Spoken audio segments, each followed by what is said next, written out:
going, everybody? And welcome back to episode 2 of the ForbiddenCast. I'm your host, Brandon Cambridge, and today is January the 8th, 2021. I hope everybody's having a good Friday so far.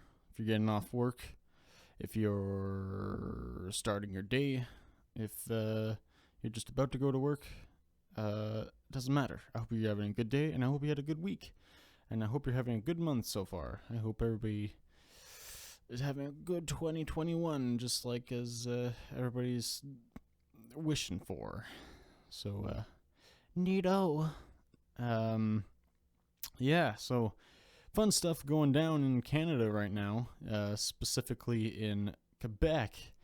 I think, I'm not sure, I am uncertain, do not quote me on this, but I think Quebec is going to be the first province in all of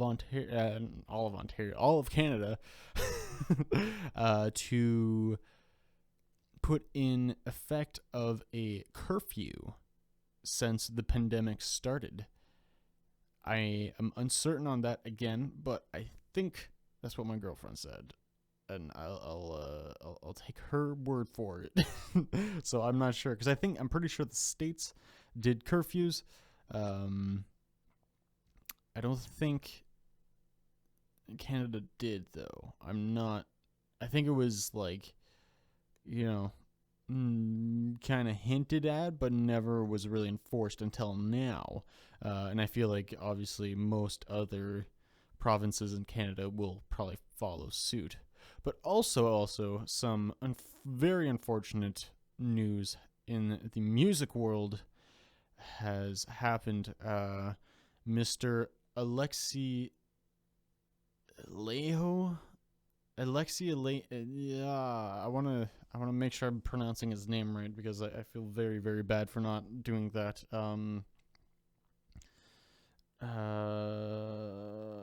Alexi Alejo. I'm uncertain how to pronounce his name, and I feel very, very upset with myself for that. But yeah, he is the vocalist. I'm pretty sure the band leader, the band creator, and the main songwriter and rhythm and lead guitar of his band Children of Bodom. But he has very unfortunately passed away on Wednesday this week. Very unfortunate. He was a super shredder, fucking insane guitar player. Like, holy shit, the amount of stuff that he can pull off live and in the studio is unbelievable. I never really listened to Children of Bodom that much. It was just never really my thing. I've heard Children of Bodom stuff. They have a ton of cool riffs. They have a lot of cool stuff, but it's not necessarily my preference in music, but doesn't take away the fact that Alexi was a fucking master shredder. That guy was insane. I'm pretty sure he's a fan of Randy Rhoads and tons of other fucking wicked guitar player, probably Eddie Van Halen, all the classic influencers. But yeah, the dude, Alexi, can definitely shred anybody's face off. Super melodic, super technical, super melodic, just super fucking good, super skilled guitar player. And it's a damn shame that he's gone. He was only 41, I believe, is how old he was, and it's a real damn shame to have lost him. A really, really big guitar player in the metal world and just music scene in general. Really sucks. So yeah. But on a happier note, I guess. I guess not. I guess no. This is also a sad thing. The day that I'm recording this, literally a day before this comes out, on January 7th, which is what is real time for me at this moment of recording. It marks the 1 year of the passing of Neil Peart, or Peart, or however you're supposed to pronounce his last name. I think it's Peart. Peart. I don't know. The drum god himself, fucking Mr. Professor of drums, the fucking king. I don't know what I'm saying. Drummer for Rush, insane drummer, incredible, huge influence on me. Insane. Just fuck. The people gotta stop dying. The great people gotta stop dying. And Neil wasn't only just a fantastic, fucking phenomenal drummer. He was an amazing lyricist. Because for people who don't know this, Neil, I mean, obviously everybody contributes to lyrics, but Neil was one of the main lyric writers, and he's written some of my favorite lyrics of all time. One of the first thing that typically comes to mind is I'm actually not sure if he was the one who wrote this. I'm pretty sure it was, but is the very end of Cygnus X1, Book 2, Hemispheres, the very, very last bit of the song, which I forget what it's actually called. The Sphere, that's what it's called. The part of the song is called The Sphere, where it's just acoustic guitar followed by Geddy's vocals. It's a really beautiful part of the song. I actually want to kind of recite the what the lyrics are. Just super fucking killer lyrics. Where is it? Here it is. We can walk our road together if our goals are all the same. We can run alone and free if we pursue a different aim. Let the truth of love be lighted. Let the love of truth be clear. Shine clear, sorry. Sensibility, armed with sense of liberty, with the heart and mind united in a single perfect sphere. Beautiful fucking lyrics. I probably shouldn't be swearing. That really takes away from the from the niceness, but I unfortunately cannot take things too seriously. It's just against my my human coding. For some reason, I don't know why. I need to laugh at everything. Probably an anxiousness thing, probably a nervousness thing. It's probably all of the things above. But yeah, Alexi Leho, it's a damn shame that you're gone, man. And same to you, Sir Neil Peart. Yeah, I mean, it's just gonna keep going, unfortunately, with the passings, and yeah, it's a damn shame. But why am I talking about sad stuff? I don't know why. Episode 2 of a podcast, and it's already first episode. I fucking talked about bullshit, and now I'm talking about sad stuff. God damn it. But yeah, no. Besides that, for me personally, life has been pretty much the same. Been feeling a little bit of the winter weather coming down on me a little bit, feeling a little bit unmotivated to do things. It's kind of not really, in the mood of just pushing myself as I usually am. I mean, also doesn't help that, I mean, like most people, I got a full-time job and whatnot, and I have to worry about bills and paying rent and feeding myself and my girlfriend and my cat and all that shit, and trying to keep up with everybody, all that fun stuff. But yeah, so I don't know. I am currently still working on. I don't know if I mentioned this in the first podcast. I feel like it did, but I'm currently still working on my second Celestial Quest album. I don't know if I revealed the name of it yet. I'm still gonna keep that under wraps for now until closer to the release of that. But I'm really excited. I'm really proud of the songs I've written so far. I feel like this album rhythmically, I think is the proper word for it, is a lot more technical and just cooler, I think, than the first Celestial Quest album. I feel like the melodies and stuff like that in the first album are really cool. I haven't even written that. I've only written the rhythm guitars so far for this album. I haven't written bass lines, I haven't written lead parts, I haven't written synthesizer parts or drum parts, I haven't written jack squat besides rhythms. So, and I'm really digging the tones that I'm getting for the rhythm guitars this time around. I liked the tones that I got from the last album, but I feel like this time they're a lot better sounding. And on top of that, I have an idea, because the last album I mixed myself, on top of recorded everything myself, just within my parents' basement. But I think this time I'm thinking, and I'm feeling like I'm going to probably send my songs to someone a little more professional and a little more capable of mixing something. I want my goal in life is to become a audio engineer and a mixer, a man who does the mixing and mastering and the producing and stuff like that. Like that's what I want to do. You know, I want to own a studio and everything like that, and have people come in and record, and so I can, you know, and I can put all the work in. And yeah, that's my goal in life, anyways. On top of doing this YouTube thing, alongside with this podcast and all that. But yeah, so that's my long-term plan, anyways, is to build that up and to get that going. But I think for this album, just to also kind of, you know, loosen up a little bit, so I don't have too much. I mean, I still got a lot to worry about, because I do everything for the Celestial Quest stuff. I do the guitars, I do the bass. This time around, it's going to be really cool because I have actual synthesizers. On the first album, all the synth stuff was just my handy dandy electro harmonics.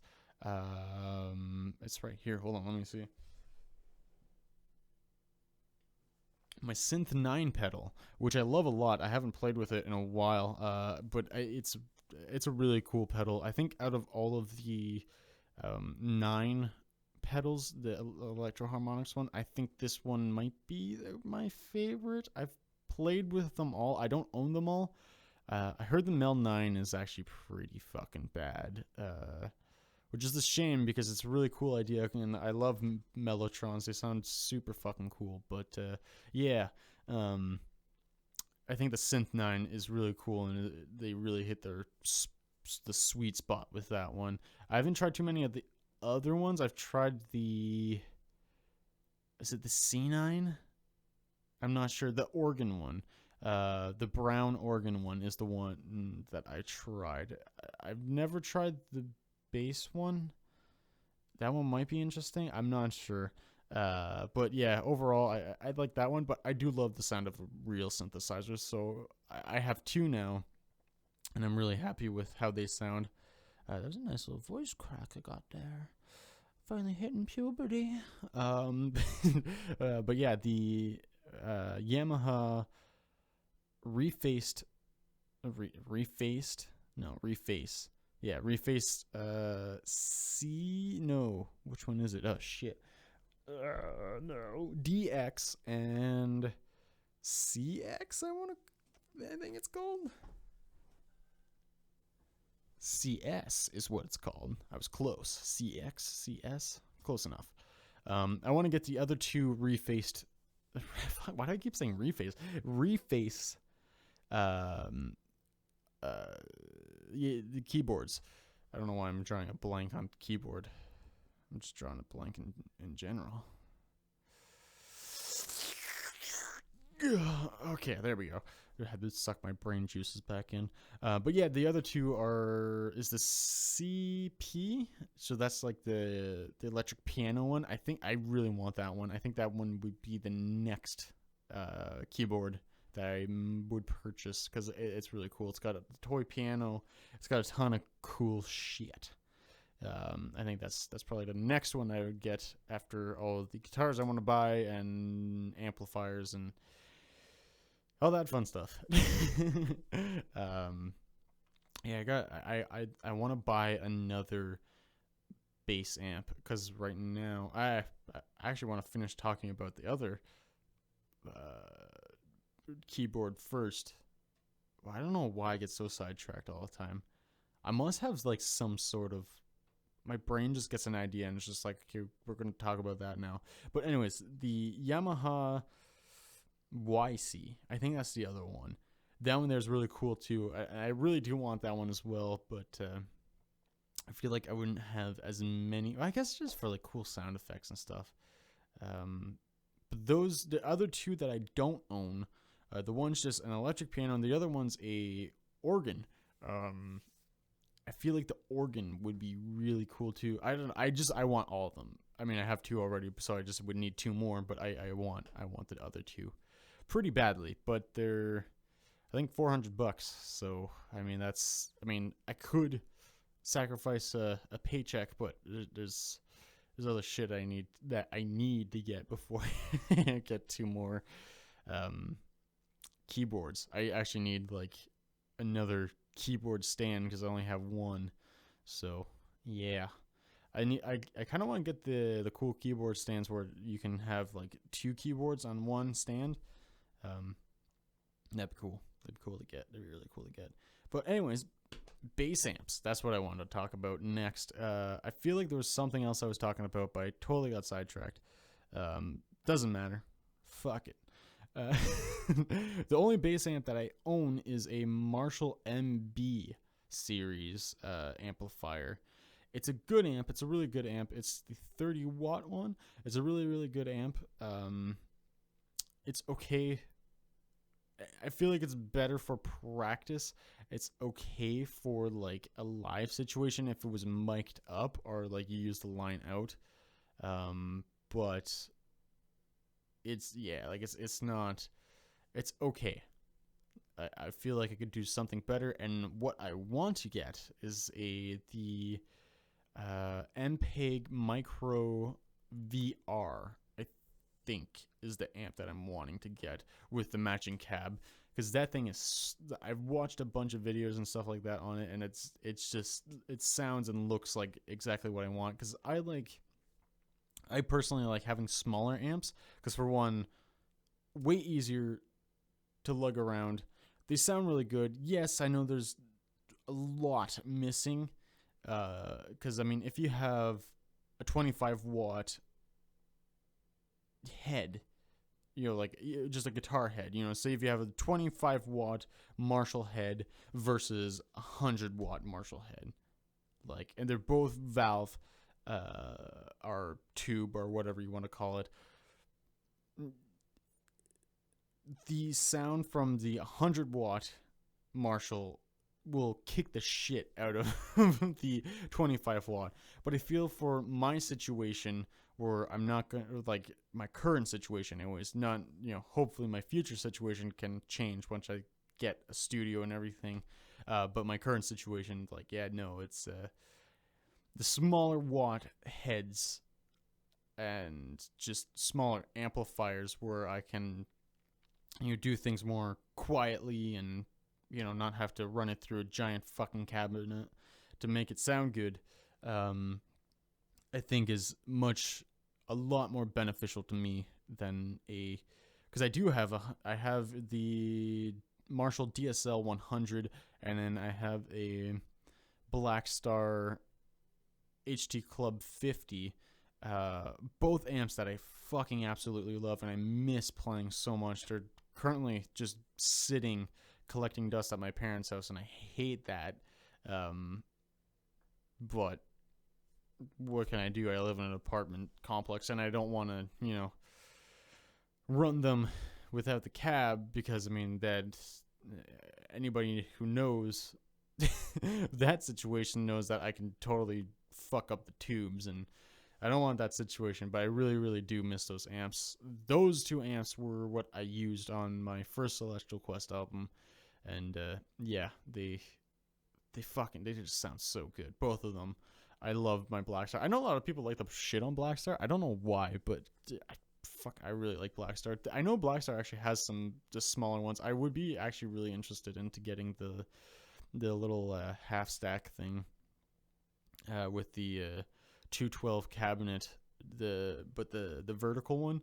I think that would be really really fucking cool to have next to my once I get the MPEG. I think that would be really fucking cool to see those two kind of stand next to each other, because I also have the Marshall MG15 head with two matching 10-inch speakers.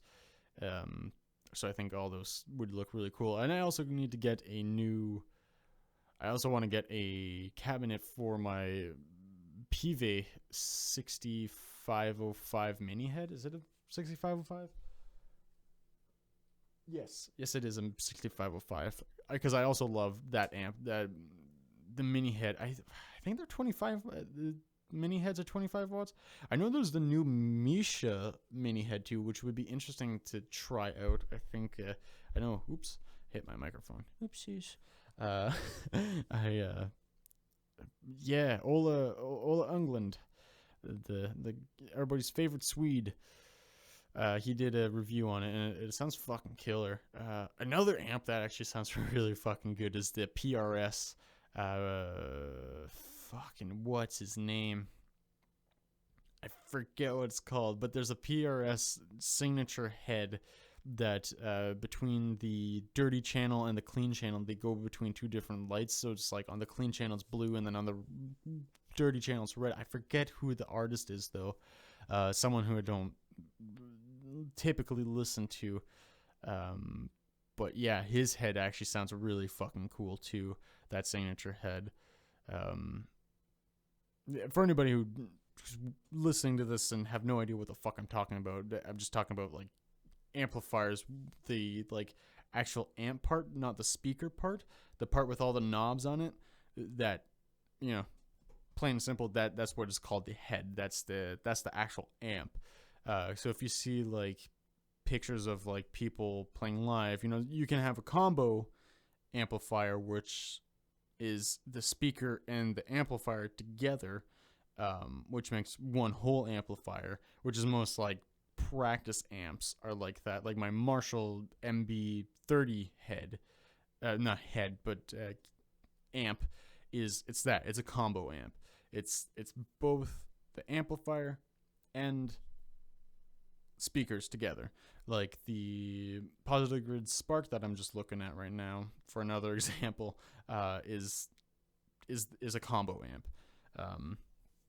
Now, I mean, the Spark is kind of a unique amp because it's a model, a really fucking good modeling amp. Perfect. Anybody out there looking for the like a beginner kind of practice amp, 100 fucking percent get the get the Positive Grid Spark. I know a lot of people are complaining about the fucking wait time and whatever. I feel like they're better at it now because mine came in super quick. I ordered mine like late July, and it came in like early August. Like I think it only took 3 weeks to get in, which honestly isn't that long, because I mean typically whenever I order shit, I notice that it's either, you know, like 1 to 2 weeks anyways. You know, I'll rarely get something in quicker than that. But yeah, so I mean, for me, it wasn't that bad. You know, I've heard people who like unfortunately waited fucking months, and that would suck. But yeah, I don't know. I feel like it's definitely worth the wait. And that's another thing that kind of pissed me off, because it's like people like, if they were having to wait for the product and they bought it and then they noticed that the money was out of their account, like people were using that as an excuse. It's like, oh, you guys have no problem taking my money. Oh, where's my amp? It's like that's not an argument. Like, if you buy anything anywhere, you know, if you buy something on fucking Amazon, guess what? The money is going to be out of your fucking account immediately. It doesn't even matter. It doesn't even have to say shipped yet. The money will be out of your account. So what the and people seem to fucking love Amazon and tons of other places. So it's like I don't understand how that's an excuse to complain. It's because like, oh, you guys took my money already. It's like, it's a business. That's, yeah, of course they fucking did. What? Shut the fuck up. Anyways, I didn't mean to rant about that, but yeah, what the fuck? I don't know that. Yeah. I don't even know what I was talking about anymore. I feel like this is gonna happen a lot. Man, it's really hard to do this without a co-host. I would love to eventually have someone to be on my channel with me. I'd probably have to change the name of my channel from just Brandon Cambridge to something else. But yeah, I'd love someone. I'd love to co-run a YouTube channel with someone, because I mean I really enjoy this YouTube thing, and yeah, I enjoy doing this podcast, and I enjoy doing the music stuff and all that. So I think it'd be really fucking cool to do more YouTube stuff with someone else, because I mean I can do a bunch of shit on my own, but I feel like to have someone to bounce off ideas with and stuff like that, I think would be really, really fucking cool.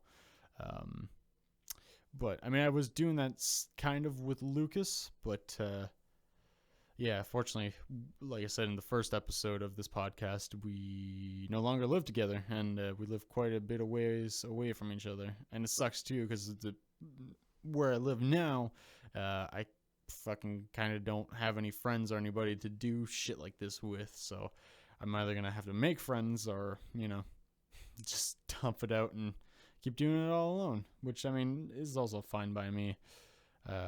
Either way, I think it would be cool to have someone to do this with, and if not, that's also cool, because I still like doing it either way. Anyways, where are we at now? Okay, 27 minutes. Holy shit. I felt like this episode was dragging on a bit, but now that I'm coming back to consciousness and my mouth isn't just shitting out words, time flew by. So cool. All right. So at the end of every episode, what I typically like doing is recommend a new song or a band or an album or whatever to listen to. Last week was La Special. I think the song I picked was Tonberry. Fucking, if you still haven't checked that out, check it out. Super cool fucking band, super cool song. But this week, I have a new suggestion. Which, by the way, before I get into it, if anybody has suggestions for me to check out shit, feel free 100% to comment down below what I should listen to, check out, or even on my Instagram. Go message me there on my Instagram at Brandon Cambridge Music or Brandon C Music. I'm not sure what my actual fucking thing is. It'll be in the link in the description. So if you want to send me a song request, or if you have any questions for me at all, that you would like for me to answer, or have topics that you'd like me to touch upon, feel free to comment and to message me. But today's song suggestion is Avalanche of a Million Hearts by the band Satan. Now, with the name Satan for a band, I'm sure a lot of people would imagine it's like a death metal band or a fucking black metal band, or with the kind of vocals. But no, Satan is a band out of the new wave of British heavy metal scene, mixed with a little bit of thrash metal, because I can't remember when their first album came out. I feel like it's probably around the same time as Metallica's first album, so like 1982, 83-ish. I think that's when they came out. But Satan is a fucking killer band. I feel like they're kind of underdogged a little bit. I feel like they deserve more praise than they get. If anybody else is into Satan, I fucking cool. I'm glad that we can share a band, a favorite band, because yeah, this album that Avalanche of a Million Hearts is off of Suspended Sentence / Into the Future. I think that's what it's called. Yeah, Suspended Sentence, and then yeah. It's two. I think it's two EPs like kind of mashed into one. Um, but super fucking killer album. Check this one out. It has a ton of really good songs. Other songs that I'd recommend checking out is 11th Commandment, I think. Scum is really good. Calculated Execution is really fucking cool too. And Iceman is fucking killer. But yeah, Avalanche of a Million Hearts is an 8-minute song, so if you're not a fan of long songs, maybe check out one of the other tunes. But if you don't mind just sitting down, chilling out, then yeah, definitely check out that song because it's a fucking really. Imagine this: it's like an '80s power ballad for World War II Germany, essentially. Super cool, fucking dark lyrics about how like the journey, like from the perspective of other people, where it's like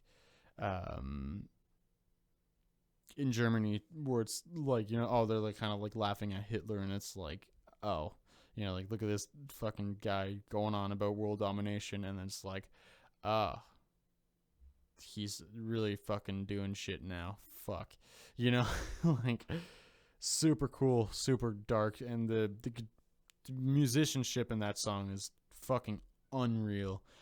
Between everything, between like the guitar playing, the bass playing, and the drumming is all insane. There's a one part in the song where it's I feel like the two guitar players are basically having like a guitar duel where it's like back and forth kind of guitar solos, and then they do like this like super fast alternative picking like harmony thing, and then everybody in the band basically stops, and the two guitar players like solo part just keeps going, and then it kicks back into like a verse with like the vocals and everything, and it's so fucking cool. Really, really, really recommend checking that one out if you got the time and if you seem interested. So yeah, so that's today's song, and I think today, because I don't have any questions, I have a question for everybody else. How are you enjoying this podcast so far? I know it's only episode 2, but I hope people are liking it. I hope it's not too boring. Just like the first episode, this is my second go at recording this episode because I felt like the first episode was boring. I was getting too distracted. I got a little distracted in this one, but I feel like it's hard to focus for this amount of time just on specific things. But yeah, especially again without having someone else here to kind of bounce thoughts and whatever off of. So hopefully by the end of this month I will have a guest on, and I would I think that would be really cool to be able to talk to someone else so you guys don't have to just listen to my stupid voice. But anyways, thank you so much everybody for watching. If you watched all the way this far, holy shit, thank you. Thank you thank you for supporting me. And I also mentioned on the first episode that this podcast is going to be on services where you can listen to podcasts. Unfortunately, I thought my music distributor also did podcasts. Unfortunately, it does not. So I'm going to have to figure out how to get another, podcast distributor or whatever to get it on streaming services so you can listen to it on the go. But as of right now, I don't have that all figured out and whatnot. So right now, this podcast is just going to be on YouTube until I figure that out. And maybe by the end of this month, something will have changed. I don't know. Hopefully, I'll be able to get it up there sooner than later. But anyways, everybody, people, beings, human beings, creatures on this planet, floating in space, surrounded by other planets and asteroids and stars, burning stars. Thank you so much for watching yet again. it means the world to me. And until next time, next podcast, hopefully there'll be a new video out, like an actual video, not just a fucking shitty podcast. Yeah. Anyways, goodbye.